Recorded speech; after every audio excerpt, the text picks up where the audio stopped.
All right. Hi, everyone. Thank you so much for joining us tonight for this very special event with Gale Galligan and Katy Farina in conversation with Jeff Kinney. I'm so excited for this event, and I can tell from the comments that you guys are just as excited as I am. My name is Kim Havens, and I'm the event manager here at An Unlikely Story. Before we start, I'd just like to go over a couple of technical tips.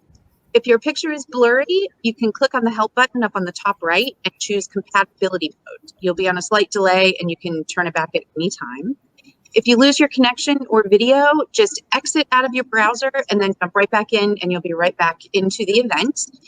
If you would like to purchase books, which I highly recommend because Gale and Katy drew these amazing book plates. So if you want book plates, you can click on the green button that is right down at the bottom of the screen. If you have questions, you can enter them into the Ask a Question box that's also right at the bottom, and you can also upvote questions.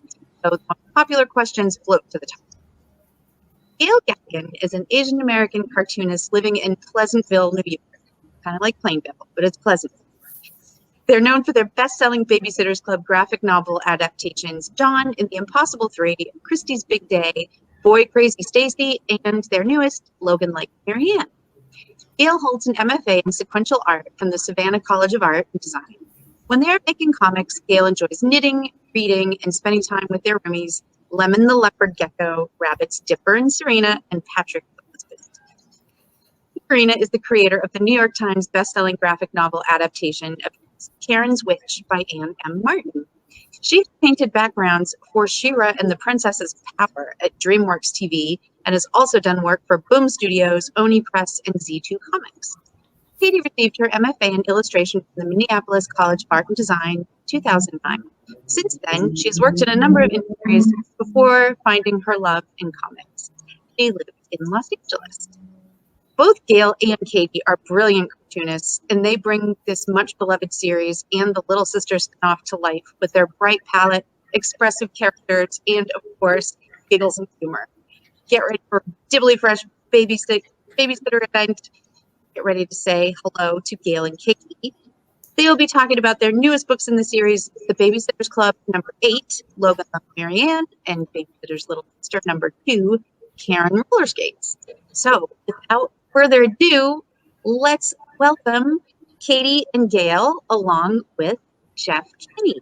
There's Gale. Hey, Gale. Hey, how are you? Hey, Jeff. Awesome. Hey, welcome. thanks for an introduction. Gale and Katy, thank you so much for joining us tonight. We really, really appreciate it. And we were really excited when we heard that you wanted to do this virtual event with us. And I was really excited to read both of your books. They're awesome. They're really excellent, and I'll be talking more about them later. But you've been touring virtually, right? So are we the last stop on your tour, or do you have more? You are the last stop on my tour. Yeah, I'm just gonna Congratulations. go bed after this. But I'm so excited that we get to do this. Oh, that's really cool. So congratulations on your contributions to a major success story, which is the Babysitters Club, which has become a juggernaut. I remember the Babysitters Club books showing up when I was growing up, but now it's something really different. At first, of course, it started off as Anne Martin's original books, and then those turned into Raina Telgemeier's graphic novels. But now you're sitting at this moment when you've taken the reins, and there's this Netflix series out, and you've really brought new life to this series with the graphic novel. So my question for each of you, and I'll start with Katy, is what's it like getting the keys to the car? Because you have these 4 different types of readers who all have expectations about their favorite characters. It's a little scary, to be honest with you. A little, I feel like I'm finally able to drive, and I just got the keys to the car, right? And I'm a little nervous, right? Because it's my first time working on a property that is so beloved in such a way over generations, right? Because I grew up with the series. Jeff, you remember them from a kid. Gale, I'm sure you also read them growing up, right? So it's the series that we grew up loving that we're now drawing and working on and reimagining for a whole new audience. And it's really cool and a little scary. Yeah, and how about you, Gale? Do you feel pressure to get it right? Oh yeah, that is the feeling, isn't it? Much like when I actually learned how to drive. Are you sure? You know that like I could break this, right? You sure? But at the same time, it was really heartening, especially as a longtime Babysitters fan, walking in, like having people say like, "Hey, would you like to work on this? We trust you." Like Wow. that means, especially like knowing I had such like amazing shoes to fill. After Raina's like perfect run on the series. It's been so much fun. And I love that I get to play around with these characters that I have adored for actual human decades. And it is, you are dealing with 4 different types of readers. You know, we have a lot of people watching today. We have 103 people on this call, right? Which really means about 200 people. But we broadcast on Facebook Live to about 1,000. So you have a lot of people that are watching right now, and I'm sure they're so glad that these characters are in your hands. Why do you think this series is so enduring? It came out in the 80s, right? Did it start off in the 70s? I can't remember. Katie, I want to say like mid to late 80s, right? I think the original series started in the mid 80s, and then Little Sisters was late 80s. Okay. Yeah. And what is it? Is it the stories or the characters? Some sort of combination? Why are these books special?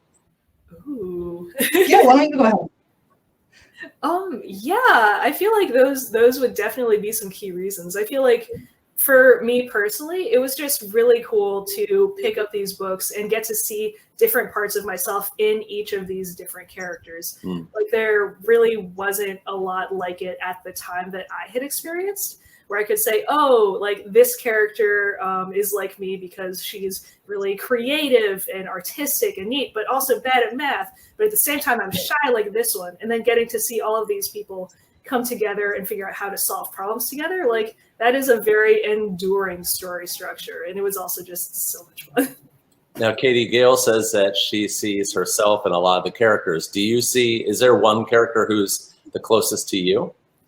Oh, that's always really hard. I think a lot. I actually relate a lot to Claudia, but I think deep inside I am a Christy. I was always the sporty person. I didn't really get into romance or boys. Like all my friends were into them way before I was into any of that. So I just wanted to play sports and hang out with my friends, and I'm definitely the Christy. So I think what's interesting is I think too that the books are so enduring because they're timeless, much like Judy Blume's stories, where they, even if the particulars change and the technology changes, that the stories remain the same and everybody can relate to the stories. But you did have to make some decisions about time and place. And so, for example, Gale, in your book, you've got a great sequence where Marianne is using a rotary phone. Right? Yeah. And I was wondering, did you have creative arguments about that, or was that set? Rotary phone it was. Oh man, I remember watching that Kids React video where like the users were trying to figure out the rotary phone. I'm just like, I'm sorry in advance. I hope you understand.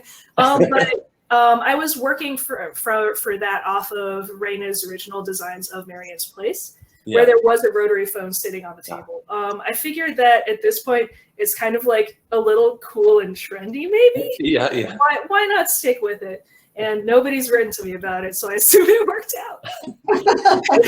We went through a progression in my house where I was a child of the 70s, and we had one phone in the house in the kitchen, and then we have one in Mom's room, right? And then things changed when we got one in the basement, and then things got really, kind of crazy.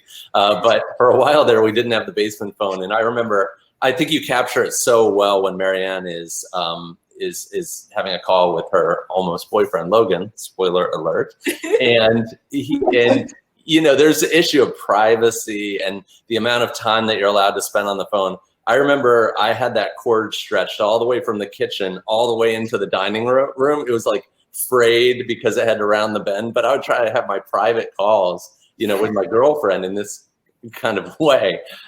Do you have any memories of that kind of an experience that you've put into the books? Sorry, could you repeat the question? I was mostly talking about my own pain of growing up and trying to date on the phone. I was just wondering if you had any experiences like that growing up, where you were, trying to have a private phone call and then mom picks up the phone, or something like that. Oh yeah, for me it was usually my younger sister, who's just 2 years younger than me and also super mischievous. It was just like, hey, what are you talking about? Wink, wink, smooch, smooch. And you're just like, come on. You're just like yelling from the room, like, don't do this. And your parents are like, we'll make you both hang up, So, yeah, for me, it was definitely like portraying that, like, Marianne's anxiety of having to call people was super real, though. It's like, but will they be there? Will the parents be there? Or am I going to have to, like, say stuff to me? It was really stressful. Yeah. How about you, Katy? Did you have a similar experience? Honestly, my experience was really similar. We also had the long, twisted phone cord that you have to yank into another room. Maybe the bathroom, if it like stretches far enough, you can almost shut the door. Almost privacy. But I also have a younger sister who's she's 3 years younger than me. So we grew up right on that changeover between having the handheld phones and having the landline phones, the one that's actually in the wall with the long cord. Yeah. So I remember a lot of times us each trying to have our private calls and accidentally picking up on one another in the middle of our private calls with our friends. And there was always, of course, drama about that. You really nailed the like privacy thing, Gale. It like reminded me immediately back to those moments of just like, oh, I'm gonna be home soon. Hang up so I can talk to my friends. And that's what I was really most impressed by in both of your books, is that you both really captured a feeling. Gale, you're capturing the feeling of having a crush and having someone like you. It's very exciting. It's been a while for me, but that took me back. And Katy, you captured this feeling in your story, which is called Babysitter Little Sisters Karen's Roller Skates, which is about having a childhood defining injury, and then also the feeling of exaggerating, feeling the power of a lie. And feeling even envy over something that you really shouldn't feel envy over. And in fact, I think that you may have created a meme. I don't know if I can find it, but it's so good.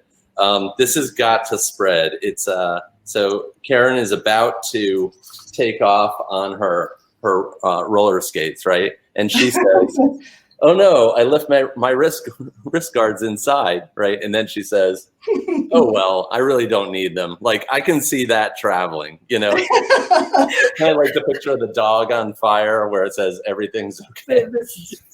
Yeah. So I don't need them, and you can immediately tell, oh, okay. But I really like that. Katy, did you have a childhood defining injury that this book reminded you of? I had two, actually. Both of them were kind of bummers. So I'm just gonna real quick. One time I tripped and I accidentally hit my head on a brick staircase. Oh gosh. That was really painful. Yeah. But the worst one was I got my finger caught in the car door and I shut it on my finger. Oh my gosh. But you have all your fingers, so that's good. Oh no, they're all there. They're all together. they're all there. No, it was okay in the end. Everything was okay. But it was so scary at the time because, I didn't really know where the pain was coming from at first. And I remember getting you don't know what's going to happen next, because that was the first time that I went to the hospital. That was the first time that I really interacted with doctors that weren't my pediatrician. And I know my pediatrician. Yeah. So it was a really scary experience. Yeah. It was really scary. And you must have put those feelings into the book because they must have been on your mind because you really feel this moment when Karen goes to the hospital, to the emergency center, right? And it's a kind of a lonely feeling that she has. So yeah, I tried to make that as friendly as possible because I know how scary it is, and I have an aunt actually who's a nurse, and so I know, growing up with her, she's like the nicest person on the face of the planet. So I always tried to like make it very pleasant, even though it's a very painful experience that unfortunately I have some familiarity with. Yeah, I really love Karen. This was my first time I read about this character, and what I really like about her is she feels all the feelings, and she snaps from one to the other to the other. And I love it that she's that the driving engine of the story is that she wants to get more and better signatures than a boy who has a cast. Like that's pretty dark in a way. Yeah, it is. Her and Karen and Ricky have kind of an interesting relationship that I'm excited for readers to get to know, because they're friends, Right. but not really. Yeah, Karen is quite precocious. Maybe they were the first frenemies. So Gale, could you describe Marianne to our viewers who don't know her yet? Oh my goodness, yeah. Marianne is the main character of Logan Likes Marianne, which just came out, but she's this one right here. Yeah. And she is a very organized, very grown-up, hardworking, and shy and nervous character whose dad has historically been very, very strict. So like for the longest time, he made her wear her hair back in 2 braids. He'd like put a really hard curfew on her. So she's just starting to get to the point in her life where she's breaking free from that a little bit, talking about what she wants and learning how to communicate her problems with her family and friends. Like, hey, instead of running away from this fight we're having, I'm going to tell you how I feel. And I can definitely relate to that. She is wonderful. I like her a lot. I liked her a lot too. And I have to say, I had a little bit of envy because when I saw the cover of the book, now we are in competition on the New York Times bestseller list series list, right? And so when I saw this, you know, Babysitters Club sits above Diary of a Wimpy Kid, but when I saw this, I was like, ugh, it's too good. This really captures the feeling of young love and being at a party, and I think it's just fantastic. There's a drawing in the book that of the whole party and the whole dance, and I thought it was really great. Let me see if I can put it up. I was wondering how long this took you. There's oh my gosh, a 2-page spread. I know we could be doing this in a more technologically friendly way, but people will get it, I think. You are too kind. Up front, like before I say anything else, like so much credit to the colorist of the series, Braden Lamb. Yeah. He brought that entire spread to life. It would not look the same if I tried to color it. I can't color it. Those 2 pages probably took me like two minutes to ink, maybe. Because I was going in just like, how many friends can I like squeeze into this scene, you know? Yeah. It was a lot of fun. But my pages actually are very, very big compared to the book. Wow. So at the very least, I'm not like going in and squinting and like doing my best to draw very tiny things. That's really cool. Katie, when I read your book, Karen's Roller Skates, what struck me was like how clear the story was. You do such a good job of drawing the reader through, in this case, an almost 50-year-old man. Yes. But it's so clean. And my feeling in reading it was that I feel like we've already hit a tipping point with graphic novels. Of course, they're accepted as literature, but it made me feel like, boy, it would be hard for me to go back. You know, I think it's better than an illustrated novel. It's the way that this story needs to be told. And I was wondering, have you felt lately that graphic novels might become truly the dominant form of children's literature, where, you know, That's text and prose illustrated novels will become a thing of the past? You know, I wouldn't say that it would become a dominant part, but I definitely think it could be on equal footing for sure with like more traditional novels, because, you know, I am a visual learner. Yeah. I know lots of people are visual learners. So having a book to be able to go between seeing the characters on the page and seeing that action, and then I can see that in my mind as I read more traditional novels, right? So having both of them, I think, is really important and helps you to grow as a reader, to grow as a person. And I mean, I'm just really excited that they're up there right now, that graphic novels are up there with traditional novels as a very important part of reading for kids. Yeah, Gale, after I read Logan Likes Marianne, I went back and I wasn't sure actually if there was I knew they were based on the Babysitters Club books, but I didn't know that they were really one-to-one like they are. And so I read the first chapter of the book that yours is adapted on. Well, and I was surprised. I was like, wow, you really caught it all. When you read the books, of course you have to trim some things because you can't put every detail into the graphic novels, but you captured the spirit of the story and the important parts. I was wondering, when you read one of Anne Martin's books, do you start to see it visually right away, or are you just engaged with the words on the page? Oh, that's a fun question. Yeah, I usually, when I'm adapting a Babysitters Club book, like I try to read it once just for fun. Even though I know I'm not going to be able to shut off my whole entire brain, I really do try to get myself back into the mindset of me reading the story as a reader who remembers and loves these characters. When I read it for the second time, that's when I get out my pencil and like start circling stuff like, how would I draw this? Why would I draw this? What is this about? And then like making little notes in the margins like, no, I refuse. This is too many cars. Like that. But yeah, it's definitely a process where I try to think about it as a reader first and then make notes. Yeah. And so I don't know if it's lost on you that you were both invited into the Babysitters Club, and now you're a part of the Babysitters Club. Did you have credentials to get into the Babysitters Club? And I'm talking about real life babysitting experiences. Katie? Oh yeah, I of course, like having a sister that's a little bit younger than you, as the older sibling, you're the babysitter.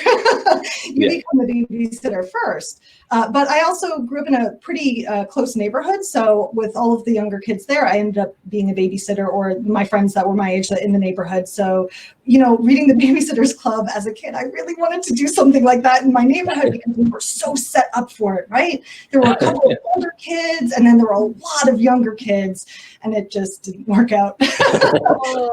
We needed a Marianne. We did not have anyone organized. He's like just a lonely Christy. one Christy trying really hard, and then a bunch of more kids with the super soaker guns chasing me around all summer. What about you, Gale? Did you have real life babysitting experiences? I did. I was much more casual than Katie. Like every now and then someone would be like, hey, you're a grown child. Are you free? I'd be like, yeah, absolutely. But yeah, I still remember I babysat this pair of kids. I think they were 5 and 7 year old boys. And I still remember I was so bitter because they were making up this really fun game for all of us to play. But of course, they were 5 and 7. So it's like every time I thought I was getting there, they came up with a new rule that made it so I wasn't going to win. I'm just like, come on. You're the babysitter. Now, if it was Magic the Gathering, then they legitimately were changing the rules on you. So. Tap. I babysat my niece one time, and my sister was away for a while, and she was about 5 years old, and my sister said, when Holly gets a hot dog, she's going to want the ketchup in a really straight line, right? And I was like, okay, I got it. And then, it came time to give her hot dog, and I put the ketchup in a very straight line. And then I gave it to her, and her eyes instantly filled up with tears. And I was like, okay, maybe not straight enough. And so I did it again, perfectly straight. And it took many, many times and many days until I realized that she wanted the stripe across the width of the hot dog. 2 centimeters of ketchup. Don't ask me. Apparently, she's like in her 20s now. She still eats hot dogs that way. So that's not a lot of ketchup for your bite, Now I'm a cartoonist now, but I really didn't take a straightforward path. I was a computer science major, criminal justice graduate. I became a medical software programmer, a games programmer. But for me, comics was always like that was my rock star dream over here. And I got it. I worked at it for a really long time, but then I broke in.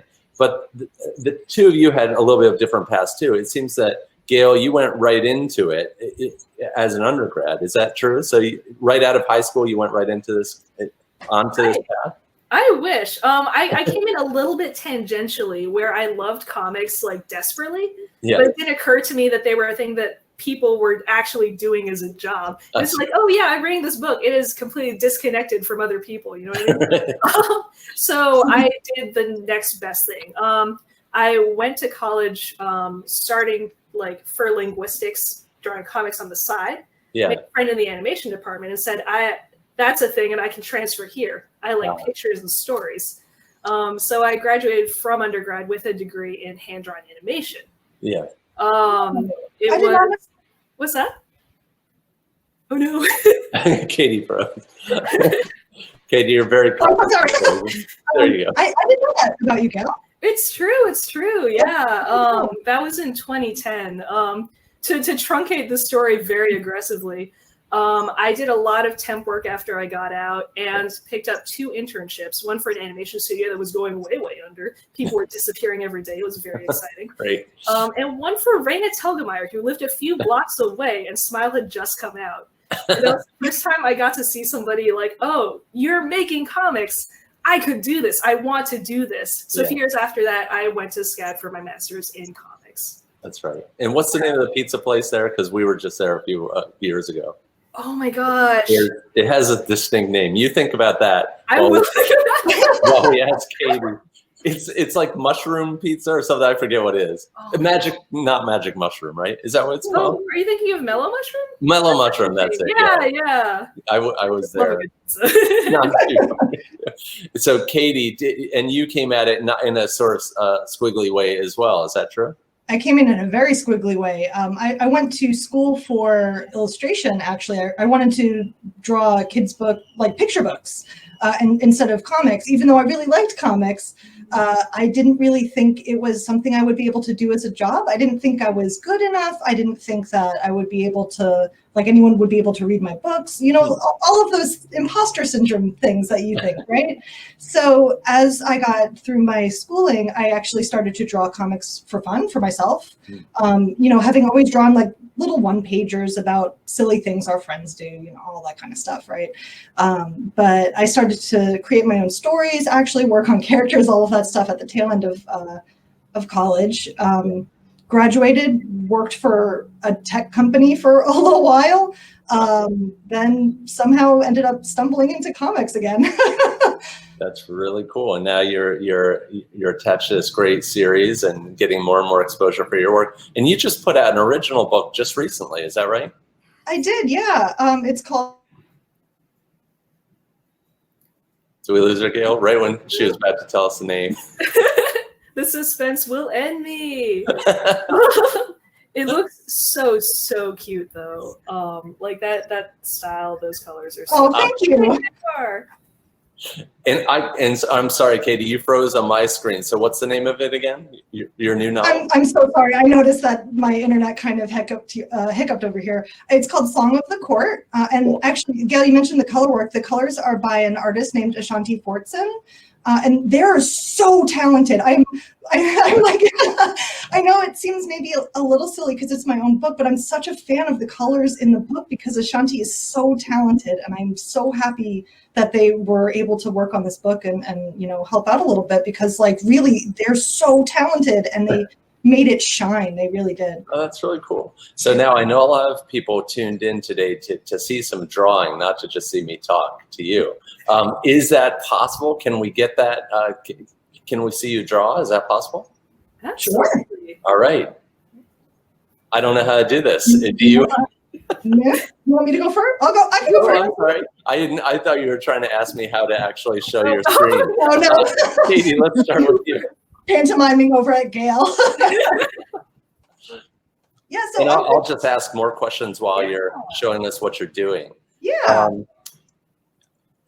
I was wondering, so Gale, I saw an interview with you with Ann Martin recently, and you were talking about how you first start to work after you've read the novel, after you've created an outline that's been approved. You start to work on storyboards. Is that correct?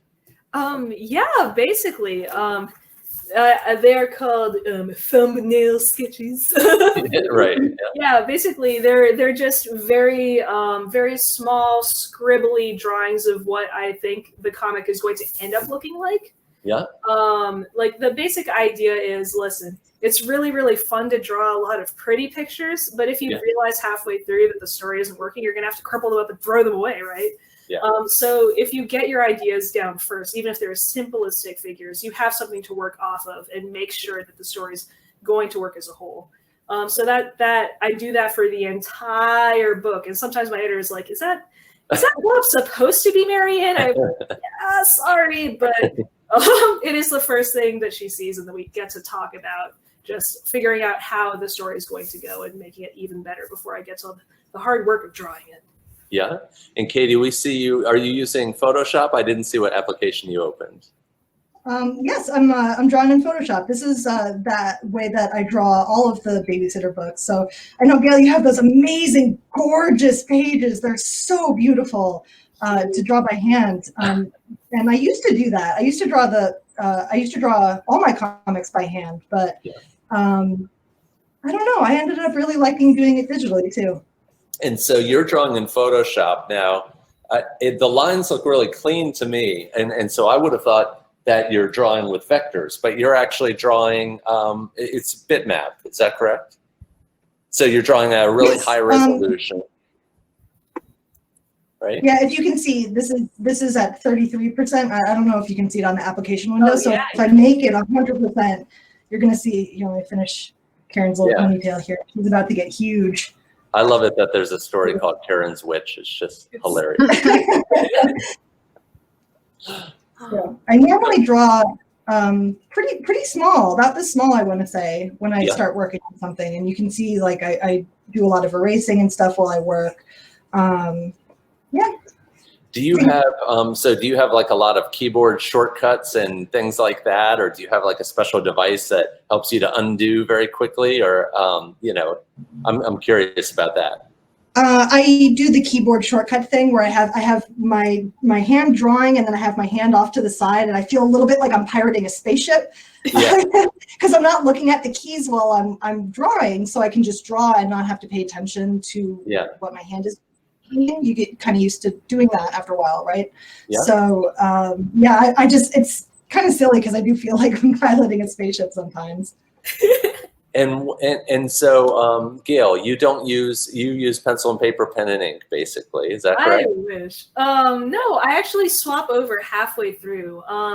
So for everything up until inks, the thumbnails I told you about, my rough sketches, my pencils, I'll swap back and forth between Procreate on the iPad and a program called Clip Studio Paint, which is for desktop and iPad.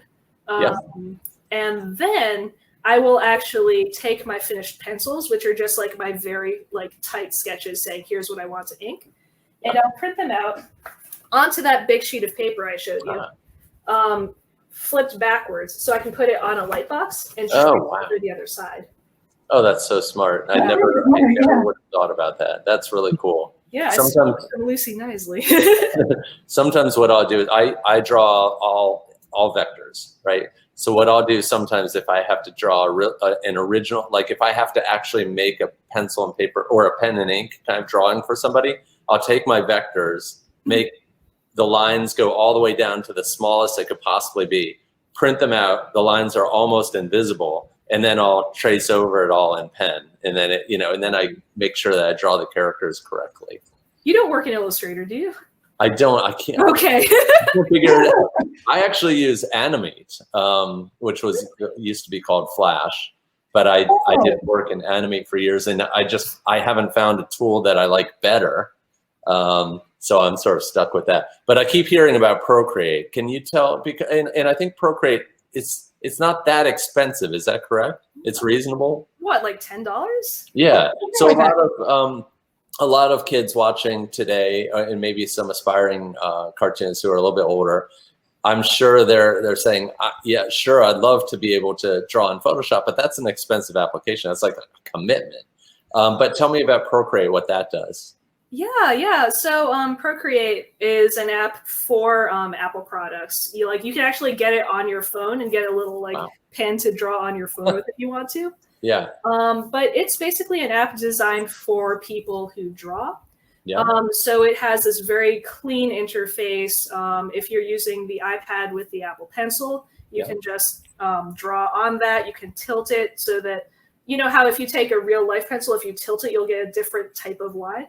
Yeah. It does that too. Yeah. But you can also use different finger gestures to make it do what you want. Like tap to undo, tap to redo. I think it's very cool. Yeah. But you can also draw a line, hold, and the line will become a straight line or the shape that you want. And that blows my mind every single time. It just has like a lot of little convenient things that make me feel very cool when I draw. Yeah, and it does vectors as well, right? I don't actually know. That's not quite within my wheelhouse. It's worth looking into. Sure. Katie, tell us about the two drawings that you're, the two characters you're drawing right now. I see Karen and her friend. I'm working on Karen and her friend Hanny. Going to draw them casting a magical spell over Boo Boo, the kitty cat that lives at Christie's big mansion. Yeah, and one of your books is about cats, right? Is it a new one coming out, or had it come out already? It's a new one coming out. That one next year, so a little bit, but there's one that's coming out of the year. That one's called Karen's Worst Day. And it's very fun. I'm very excited about it. But I have to say I'm a little biased about the kitty cat. You might get a lot of pickup for that book just because of the popularity of the name Karen these days. So people might want to read about Karen's Worst Day. All right, and I saw the cover of that book. I loved it. I love the expressiveness of the cats on the cover of that book. They're just great. They've all got these. They've got 3 different personalities, you know, and it's really cool to see. I kind of think we lost Katie. Oh no! Oh, is she still drawing though? No. Okay. Well, it's a good time to ask Gale to draw. Absolutely. Let me hop in here. Hopefully we'll get Katie back before. Yeah, hopefully so.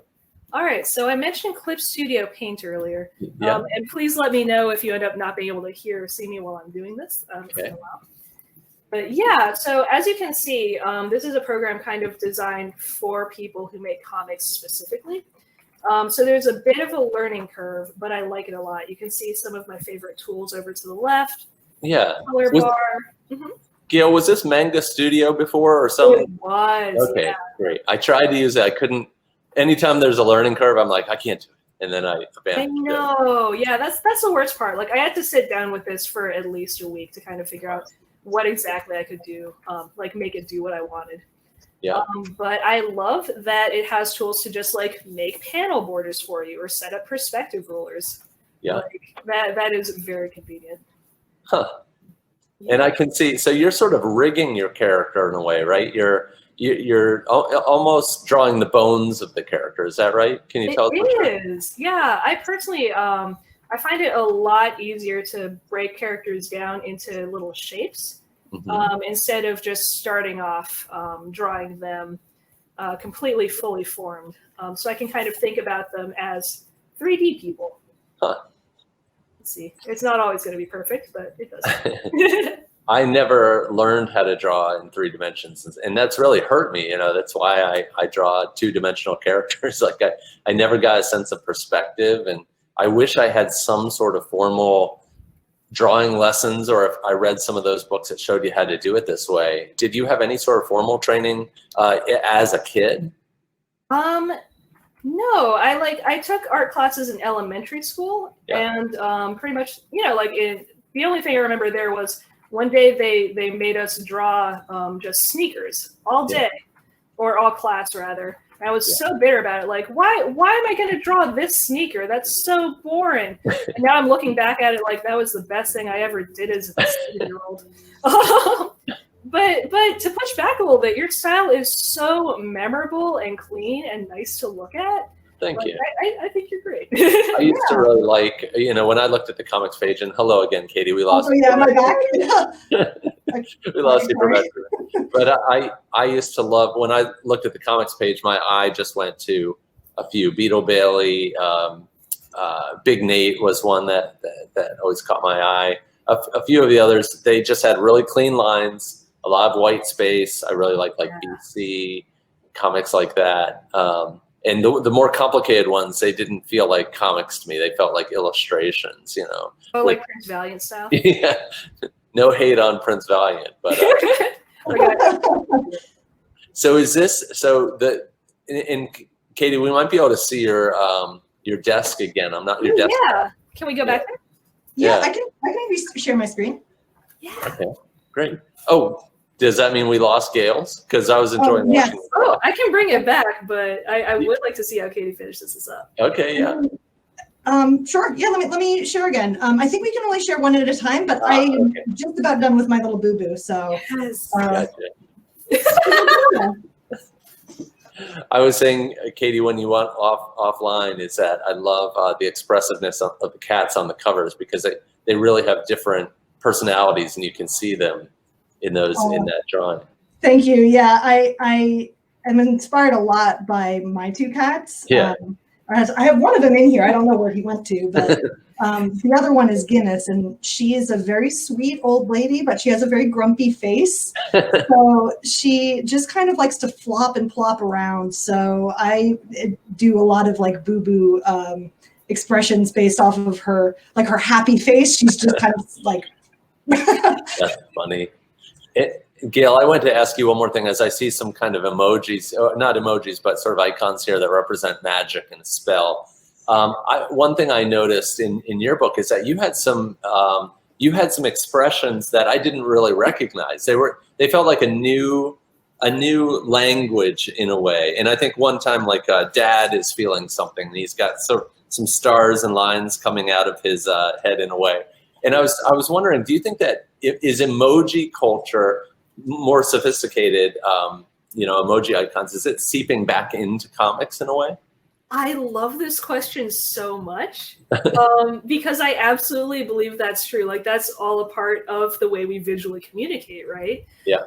And as these young people, continue to grow up with that in their minds, it's naturally going to make its way into comics. Yeah. Like, I feel like we already start to I feel once you see somebody use something once and you're like, I understand this, it works, you're going to start pulling it into your own comics as well. And we end up with this whole entire shared language. Yeah. Unfortunately, I think what you're thinking of is how directly inspired I am by anime and manga. I wouldn't have recognized that because I don't have a lot of exposure to manga, so it's so maybe that's a part of it too that I'm missing out on. It's entirely possible. Yeah, there are definitely like a lot of like sparkles and sweat drops. Yeah, and, like, this entire other like additional set of tools that you get to use to show people how people are feeling, and I love it's really cool. And I could really feel how Marianne was feeling throughout the book.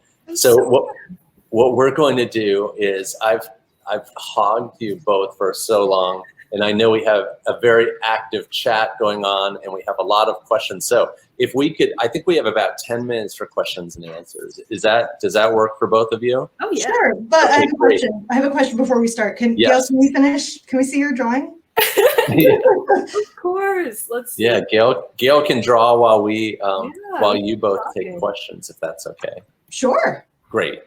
Okay, so what we'll do is the way that Crowdcast works is it ranks our questions, from top to bottom, and it's a bad system because then we ask the best ones first, and then they get worse and worse, right? Oh, no. So Kim, why don't you just pick randomly tonight? How about that? Okay. Well, now I have to go with the top one because there's like 10 votes. Oh, okay. Everyone apparently wants to know, why do you both have gloves on your hands? Great question. This is a glove to help me with drawing because I draw on my computer. Sometimes my hand gets stuck to the screen and it makes the lines really jagged.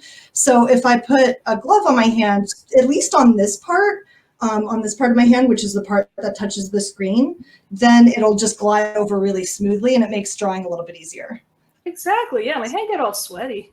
Huh. Yeah. Well, I mean, sorry, go ahead. I'm sorry. I know the question wasn't for me, but I have the old school Wacom where I had to wear the glove because otherwise it would sense your touch and it would start making lines based on where your pinky hit the screen. Oh, yeah. Yeah. So I didn't know it was for gliding. Okay, Kim, what do you decide? This is from Jarrett. And he says, I teach a graphic novels course to high school students. We use Will Eisner and Scott McCloud as our foundation texts. Are you familiar with these texts, and can you offer some books that have inspired your craft? Ooh. I mean, yeah, Scott McCloud's, all of his comic instructional books are fantastic. That's where I got a lot of at least the language that I used to describe what I'm doing in my art. For example, like, non sequitur kind of transitions, the way that all of that kind of stuff. I'm trying to think if there was like a particular, I guess, educational sort of text that might be helpful, but I think for myself as a creator, truly the most helpful thing was to go to conventions and actually talk to people and pick up little mini comics and all, that kind of stuff. Like, it doesn't have to be a big show or anything like that, but just making my own zine, bringing it to shows and handing that off to other people was probably the biggest learning experience I got. I know not quite the response you were looking for, but it's true though. Finding ways to talk to people about comics is always going to be so useful. Yeah, I'm thinking drawing words and writing pictures is another good one, I think. But let's see. I feel like for me personally, taking things that you really like, that really resonate with you, and taking the time to examine why that is, like what tools they're using, is a really good way to think about comics and also to steal some stuff for yourself. I read a book called How to Draw and Sell Comics when I was about 12 years old. And it showed you, it's all about the industry, the tools that you use, everything. And so that was a long time ago, but that was the book that got me started. All right, Kim, we have some more questions. Okay. All right, so let's see. What's the one? It's just reshuffled on me. That's okay. So, Hannah would like to know, if you have time at the end, can you please make each other as a cartoon? So that one. And then Beth would like to know, who is your favorite babysitter?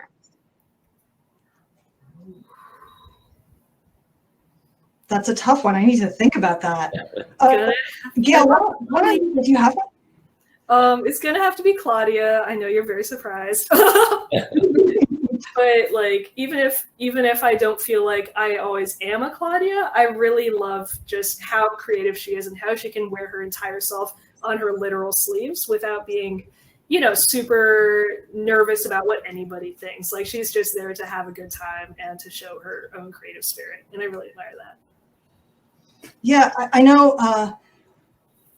Probably not terribly surprising, but Claudia, I think, is my favorite too.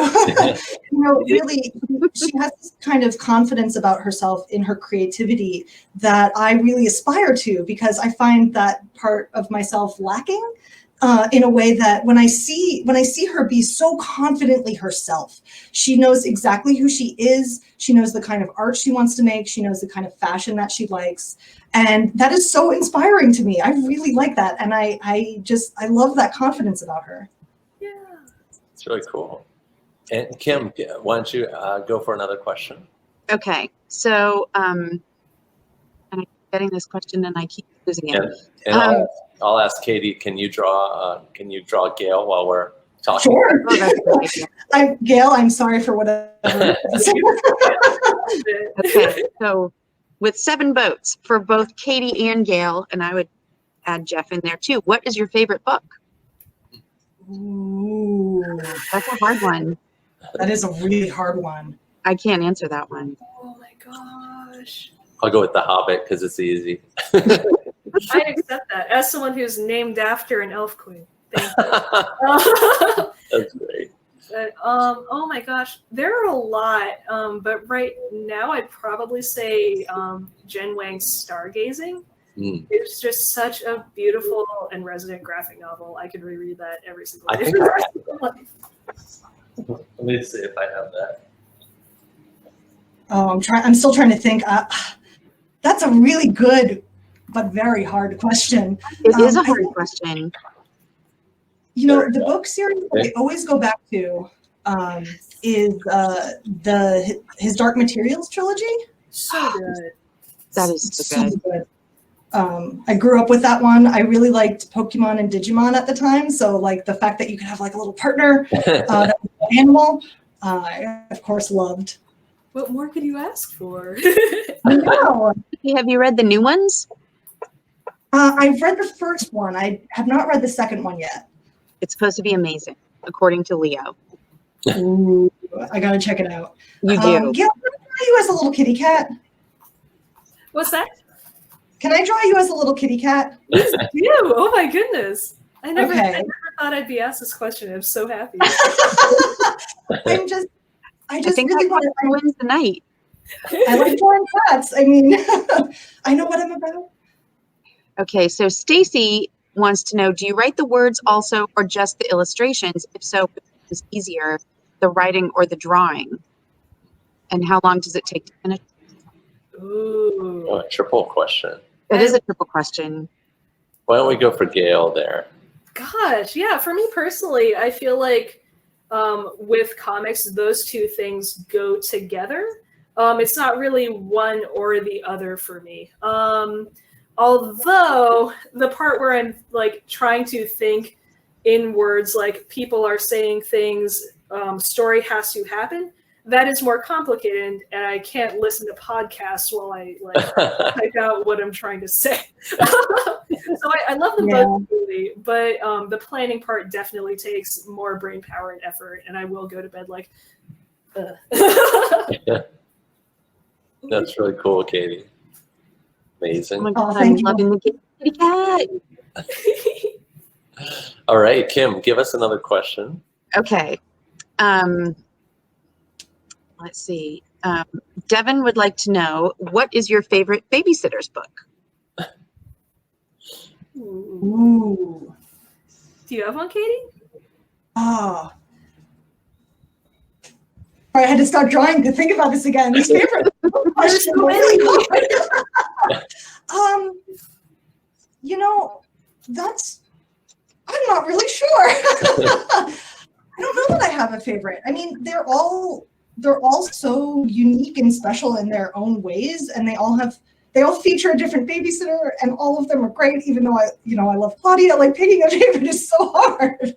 I know. Yeah. My go-to answer for this, even though like you said, like there are so many and so many of them are great. For me personally, I'd probably say Claudia and Mean Janine, just because, like I said, I have a younger sister. We have that like weird sibling relationship, and I love reading about stuff like that. Even though I'm probably more of the Mean Janine in this situation. It's just such a delightful family book, and that is the cutest thing I've ever seen. It is. I'm trying to like do your beautiful face some justice here in my little kitty cat drawing.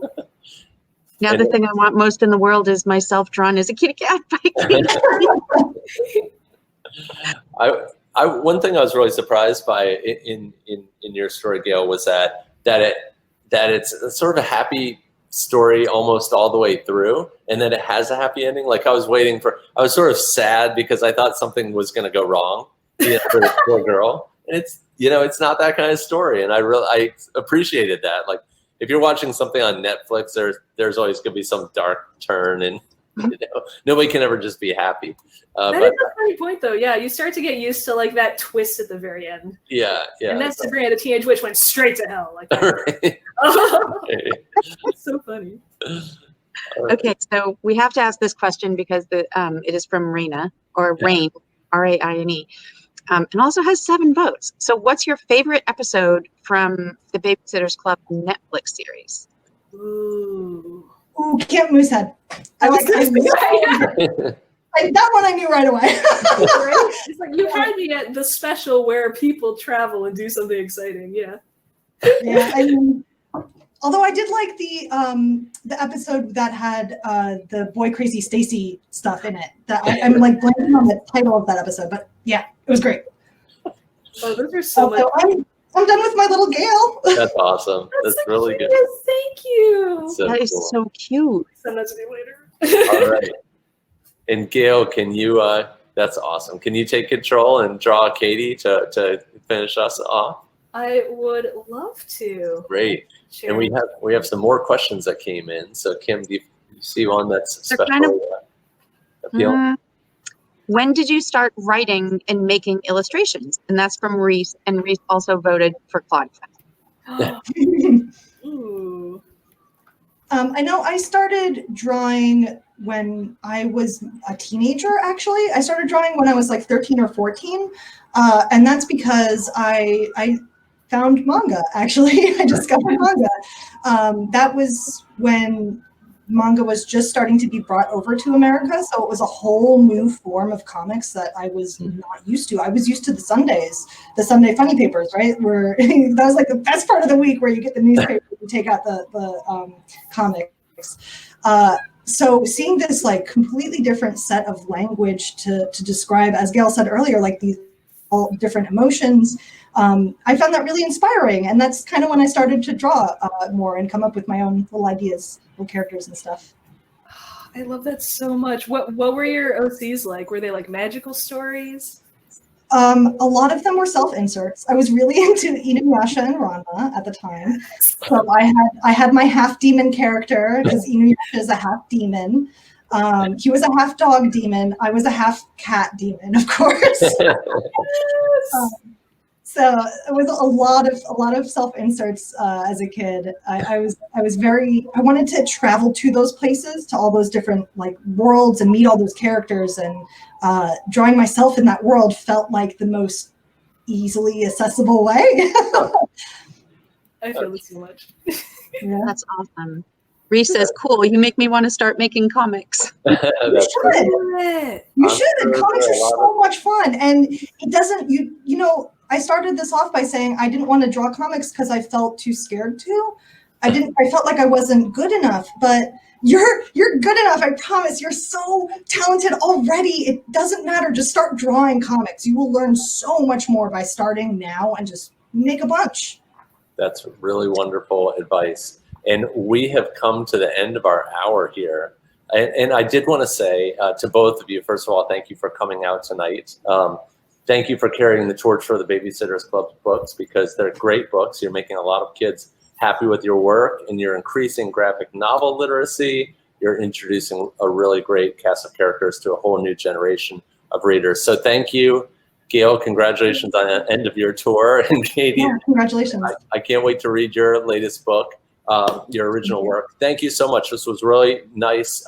I'm sure everybody's giving you a virtual wave right now, and you've inspired some new kids to become artists. Thank you very much. Thank you so much for having us. This was so much fun. Yeah, this was amazing. Thank you for having us, and thank you everyone for coming. All right. Take care. Thank you, Gale. Thank you. Bye.